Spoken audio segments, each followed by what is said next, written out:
लखनऊ से अगली बड़ी खबर, किसानों और जनता की बेहतरी के लिए हो रहे उपाय। यूपी और केंद्र सरकार के निर्देशन में हो रहा कार्य। CSIR के साइंटिस्ट किसानों और जनता के हित में कर रहे काम।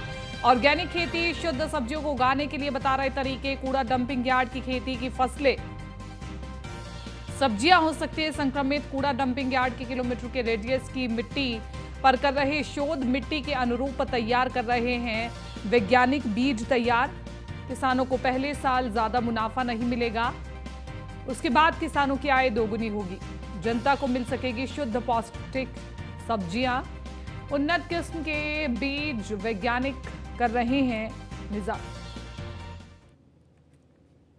CSIR में 7 दिनों की एक प्रयोगशाला का आयोजन किया गया है। ये प्रयोगशाला आम जनता के लिए भी बेहद ज़रूरी है, क्योंकि हम लगातार अपने खाने पीने में किन वस्तुओं का इस्तेमाल करते हैं, कैसी वो वस्तुएं होती हैं, कैसी सब्जियां होती हैं, उसके बारे में भी इस प्रयोगशाला में विस्तृत बताया गया है। उसके अलावा mission life style for environment, उन तमाम चीज़ों का भी यहाँ पर जिक्र किया गया है। CSI की जो साइंटिस्ट हैं वो यहाँ पर मौजूद हैं, उनसे बात करेंगे कि किस तरीके से प्रयोगशाला का आयोजन किया गया है।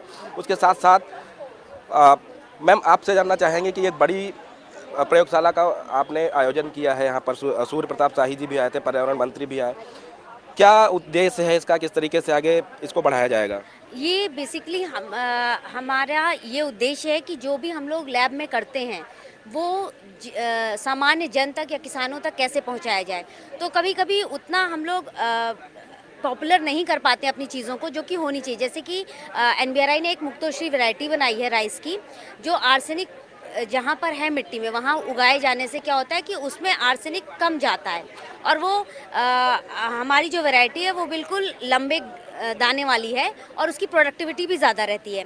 उसी तरह एक मिशन लाइफ हम लोग रन करते हैं EIACP का सेंटर NBRI में, जिसमें हम कई तरह की आउटरीच एक्टिविटी करते हैं।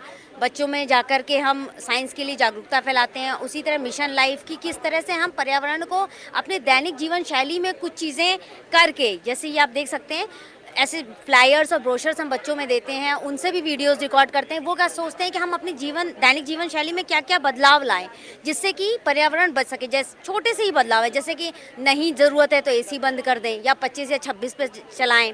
दूसरा, प्लास्टिक का प्रयोग ना करें।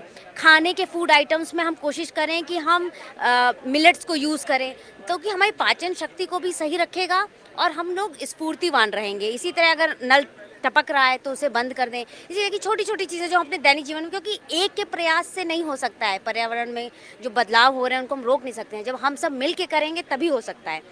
उसके साथ ही NBRI ने एक ग्रीन प्लानर ऐप डेवलप किया है, जो एंड्रॉयड और iOS वर्जन पे, जैसे आप देख सकते हैं, ये फ्री अवेलेबल है। तो इसमें अगर जिनको अपने घरों में प्लांटेशन करना है तो इंडोर क्वालिटी वो आप बस सेलेक्ट कर लीजिए, तो वो उसमें आ जाएगा कौन से प्लांट्स लगाने चाहिए। और अगर ग्रीन बेल्ट यानी आपको रोड साइड में लगाना है तो किस तरह के प्लांट आने चाहिए, तो इस तरह का उसमें पूरा दिया हुआ है और वो फ्रीली अवेलेबल है, फ्री ऑफ कॉस्ट एंड्रॉयड। आजकल के समय में देखा जाता है कि तमाम सब्जियां ऐसी आ गई हैं जो हम खाते हैं और बीमार पड़ जाते हैं, तो उससे कैसे निपटने के लिए तैयारी आप लोगों की है? जैसे आर्सेनिक के केस में मारिया आप इधर आएंगी।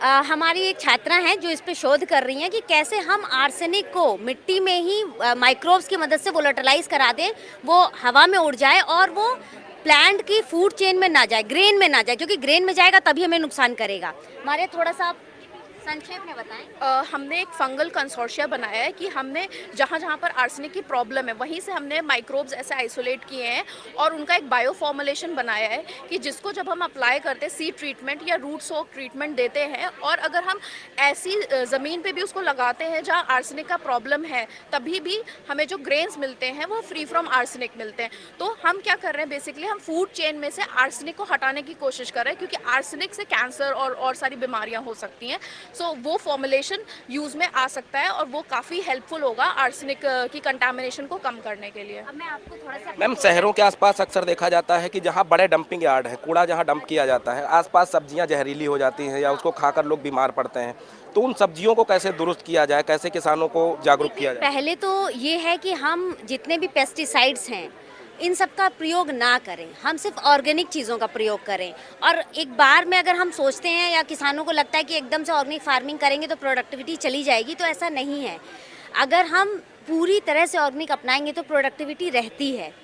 और ये हो सकता है कि हमको सिर्फ एक सीज़न का नुकसान हो, लेकिन हमारे जो सॉइल है उसकी क्वालिटी धीरे धीरे इम्प्रूव होकर प्रोडक्टिविटी बढ़ जाती है। क्योंकि हम अगर इधर पैसे बचा भी रहे हैं तो फिर हम अपने इलाज में पैसे खर्च भी कर रहे हैं। कैंसर और कितनी सारी बीमारियां हमें हो रही हैं। आप देखेंगे कि अब स्वास्थ्य उतना लोगों का अच्छा नहीं रहता, या आप स्फूर्तिवान नहीं महसूस करते हैं, तो कहीं ना कहीं हमारी फूड हैबिट्स इसके लिए रिस्पॉन्सिबल है। मैं कुछ आपको प्रोडक्ट्स दिखाना चाहूँगी। देखिए मैम, कुछ प्रोडक्ट दिखाना चाहती हैं। जैसे ये है, इसको अगर मिट्टी में हम मिलाते हैं, जैव आर्सेनिक कवच, तो आर्सेनिक का जो कंटेंट है वो जो उसका फूड्स है